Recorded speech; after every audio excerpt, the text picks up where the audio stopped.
ஆமாங்க, இதை கேட்கிற அன்பான இந்த சத்தத்தை கேட்க அன்பான உறவுகளே, சொந்தங்களே, இயேசு உங்களை ஆசீர்வதிக்க முடியாது வந்திருக்காரு பாருங்க.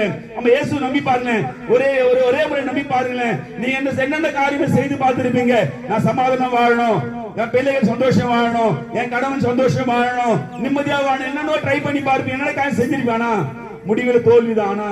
நான் அறிவித்துக் கொண்டிருக்கிறேன், சொல்லிக் கொண்டிருக்கிறேன். ஆண்டவராகிய தெய்வத்துக்கு உங்க வாழ்க்கையை கொடுக்கும் போது, உங்க வாழ்க்கையில கொஞ்சம் இடம் கொடுக்கும் போது, எப்பவுமே பெற்றாத சமாதானம், எப்பவுமே பெற்றாத சமாதானத்தை இயேசு தர அவர் ஜீவனோடு இருக்கிறாருங்க. அதுக்கு தான் உங்களை தேடி வந்திருக்கிறார்.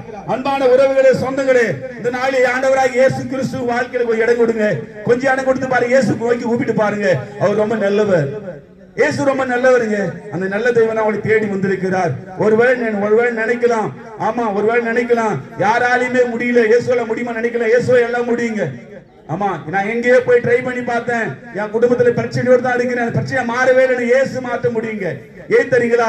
அந்த பிரச்சனையை மாற்ற முடியாது. ஆண்டவராகிய இயேசு கிறிஸ்து கல்வாரி சிலுவையில ரத்தம் சிந்தினார் பாருங்க. உங்களுடைய சாபத்தை, என்னுடைய சாபத்தை, இந்த உலகத்துல இருக்கிற எல்லா மனிதனுடைய சாபத்தை, பாவத்தை, அக்கிரமத்தை இயேசு கிறிஸ்து சிலுவையில கைகளில் கால ஆணை அடிக்கப்பட்டு விழால குத்தப்பட்டு எல்லா சாபத்தையும் அவர் ஏற்றுக்கொண்டாரு பாருங்க. இயேசுவை நம்பிட்டா சாபம் மாறிடுங்க.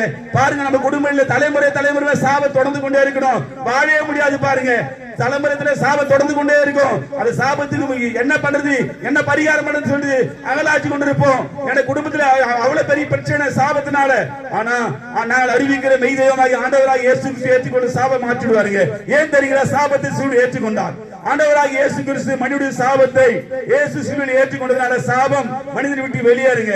இயேசு நம்பும் போது, இயேசு ஏற்றுக்கொள்ளும் போது, இயேசு எனக்கு அடிக்கப்பட்டார், நொறுக்கப்பட்டார், என் சாபத்தை சிலுவையில் ஏற்றுக்கொண்ட நம்பும் போது நம் சாபத்தை மாற்றி சுகவாழ்வு தர இயேசு நல்லவரா இருக்கிறார். ஆமாங்க, சுகவாழ்வு தருகிறாருங்க. ஆமாங்க, பாவத்தை மன்னிக்கிறவர், சாபத்தை மன்னிக்கிறவர்.